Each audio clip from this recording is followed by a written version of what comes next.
দীর্ঘ কোভিড আবহে ক্ষতিগ্রস্ত হয়েছে স্কুল শিক্ষা। এখনো বন্ধ রয়েছে নিচু শ্রেণীর পঠন পাঠন। এই পরিস্থিতিতে অভিনব উদ্যোগ নিল পুরুলিয়ার গোয়ালাপাড়া জুনিয়র হাই স্কুল। ছাত্রছাত্রীদের বিজ্ঞান মনস্ক করে তুলতে বিদ্যালয়ের তরফ থেকে করা হলো একটি আধুনিক লাইব্রেরি।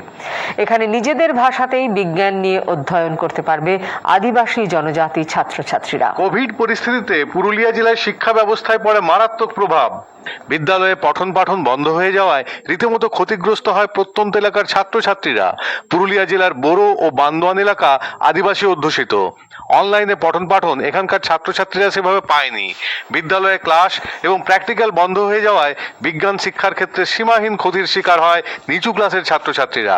সেই পরিস্থিতি থেকে উদ্ধার পাওয়ার জন্য অভিনব উদ্যোগ নিয়েছে বোরোর গোয়ালাপাড়া জুনিয়র হাই স্কুল। এখানে খোলা হয়েছে একটি আধুনিক গ্রন্থাগার।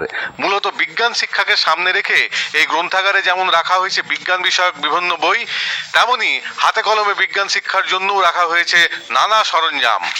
এলাকায় আদিবাসী জনজাতির ছাত্রছাত্রীদের সংখ্যা যথেষ্টই বেশি থাকায় সাঁওতালি ভাষার বই প্রচুর পরিমাণে রাখা হয়েছে এখানে।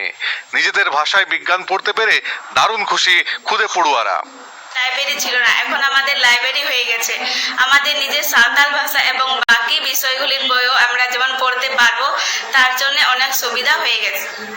আমাদের স্কুলে ল্যাবরেটরি উদ্বোধন হলো, সেখানে অনেক বিজ্ঞান নিয়ে গবেষণা করার সুবিধা হবে আমাদের, এবং আমরা বিজ্ঞান সম্মত নিয়ে অনেক কিছু জানবো।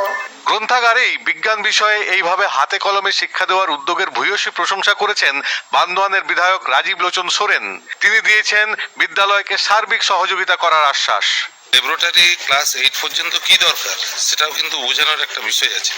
লাইব্রেরিটা কতটা উপকারী সেটা এখানের যে কালেকশন দেখলাম, যে সব রকমের আছে, আদিবাসী বই আছে, আদিবাসী গ্রামার আছে, এই বাংলার বিভিন্ন গল্প বই থেকে শুরু করে আপনি কি করে পরীক্ষা দেবেন, কি করে একজন গুড একটা পজিটিভ মেন্টালিটির বা পজিটিভ ওর অ্যাটিটিউডটা কীভাবে তৈরি হবে, সেটা ওদের ওই লাইব্রেরির মধ্যে সেই সম্ভারগুলো দেখলাম। খুব ভীষণ ভালো লাগছে, এবং অবশ্যই এদেরকে আমাদের এই বিদ্যালয়ের সমস্ত শিক্ষকদের আমি ধন্যবাদ জানাচ্ছি। ক্যামেরায় জয়ন্ত দত্তের সঙ্গে অনির্বাণ বন্দ্যোপাধ্যায়, দূরদর্শন সংবাদ, পুরুলিয়া।